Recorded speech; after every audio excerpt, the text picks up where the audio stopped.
कालों का काल आया है तुम्हें काल पर जीत प्राप्त कराने। शुरुआत ही कितनी दमदार है ना? आज की इस खास चर्चा में हम इसी गहरे और विचारोत्तेजक दर्शन को डिकोड करने वाले हैं। बिना किसी देरी के सीधे इस आध्यात्मिक ज्ञान की गहराइयों में चलते हैं, जो मृत्यु के भ्रम, भौतिक सीमाओं और समय के इस पूरे चक्र पर विजय पाने की बात करता है।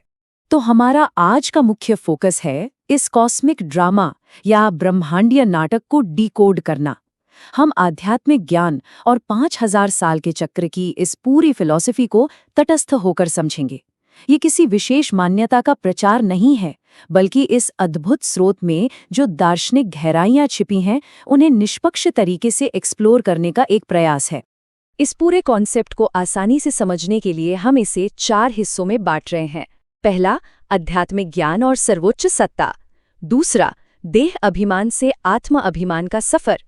तीसरा, 5000 साल का ये वर्ल्ड साइकिल। और आखिर में माया के तूफान और उनसे निपटने के तरीके। आइए सबसे पहले बात करते हैं हमारे पहले हिस्से की, आध्यात्मिक ज्ञान और सर्वोच्च सत्ता। मतलब इस विशाल ब्रह्मांडीय नाटक में असल एक्टर्स कौन हैं और डायरेक्टर कौन है।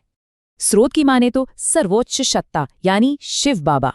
अब यहाँ एक बहुत ही दिलचस्प बात यह है कि इन्हें सर्वव्यापी नहीं माना गया है। मतलब वो कण-कण, जानवरों या भौतिक वस्तुओं में मौजूद कोई एनर्जी नहीं है, बल्कि वो एक निराकार परम आत्मा है, एक शाश्वत प्रकाश का बिंदु जो इस भौतिक दुनिया से बिल्कुल परे परम धाम में रहते हैं। इन्हें ज्ञान का सागर और पतित पावन कहा गया है। और अगर इस नाटक के एक्टर्स यानी हमारी आत्माओं की बात करें, तो इसके लिए एक बहुत ही प्यारा रूपक इस्तेमाल किया गया है। आत्मा को एक अमर, चमकते हुए सितारे की तरह बताया गया है, जो माथे के बिल्कुल बीचों बीच निवास करता है।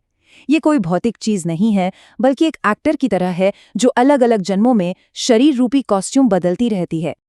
अब आते हैं दूसरे अहम हिस्से पर, देह अभिमान से आत्म अभिमान तक का सफर। ये हिस्सा दुख की असल जड़ और उसके पक्के समाधान की बात करता है। अब जरा इस तुलना पर गौर करें, ये बहुत कुछ साफ कर देती है। दुनिया में इतने दुख दर्द क्यों हैं? स्रोत के मुताबिक इसकी जड़ है देह अभिमान या बॉडी कॉन्शियसनेस, जिसे रावण का इल्यूजन या भ्रम कहा गया है। यही पतन और कष्ट का कारण है। और इसका इलाज क्या है? आत्म अभिमान यानी सोल कॉन्शियसनेस, जिसे खुद सर्वोच्च सत्ता द्वारा जगाया जाता है। और यही वो रास्ता है जो वापस मन की शांति, पवित्रता और सच्ची आज़ादी की तरफ ले जाता है। चलिए अब इस पूरी कहानी को एक बहुत ही बड़े मैक्रो लेवल पर देखते हैं। हमारा तीसरा हिस्सा, 5000 वर्ष का विश्वचक्र। ये इस ब्रह्मांड का पूरा इतिहास और भूगोल समझाता है। क्या कभी सोचा है कि समय का चक्र कैसे काम करता है? इस फिलॉसफी के अनुसार ये पूरी दुनिया का चक्र ठीक 5000 साल का है। शुरुआत होती है आज से 5000 साल पहले, गोल्डन एज यानी सतयुग से, जहां सूर्यवंशी होते हैं। फिर 1250 साल बाद आता है सिल्वर एज, त्रेता युग। फिर द्वापर युग, जिसे कॉपर एज भी कहते हैं, जहां से अलग अलग धर्मों की शुरुआत बताई गई है। और अंत में आता है आज का समय, यानी आयरन एज या कलयुग, जो इस पूरे चक्र का बिल्कुल आखिरी और पतन का चरण है। और अब बात करते हैं इस बहुत ही खास नंबर की, 84।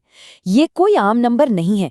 इस दर्शन में ये एक आत्मा द्वारा इस पूरे 5000 साल के चक्र में लिए जा सकने वाले अधिकतम जन्मों की संख्या है। जो आत्माएं बिल्कुल शुरुआत में यानी सतयुग में आती हैं, वे पूरे साइकिल में ज्यादा से ज्यादा 84 जन्म लेती हैं। और इसके बाद ये पूरा कॉस्मिक ड्रामा फिर से शुरुआत से शुरू हो जाता है ना कमाल की बात?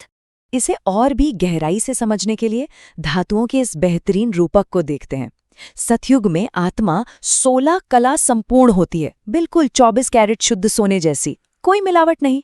लेकिन त्रेतायुग आते आते ये 14 कलाओं पर आ जाती है, जैसे सोने में चांदी मिल गई हो। और फिर द्वापर और कलयुग तक पहुंचते पहुंचते तांबे और लोहे जैसी मिलावटें हो जाती हैं। ये समय के साथ आत्मा की आध्यात्मिक गिरावट को बहुत ही शानदार तरीके से दर्शाता है। ब्रह्मांड के इन रहस्यों के बाद अब इसे अपने दैनिक जीवन से जोड़ते हैं।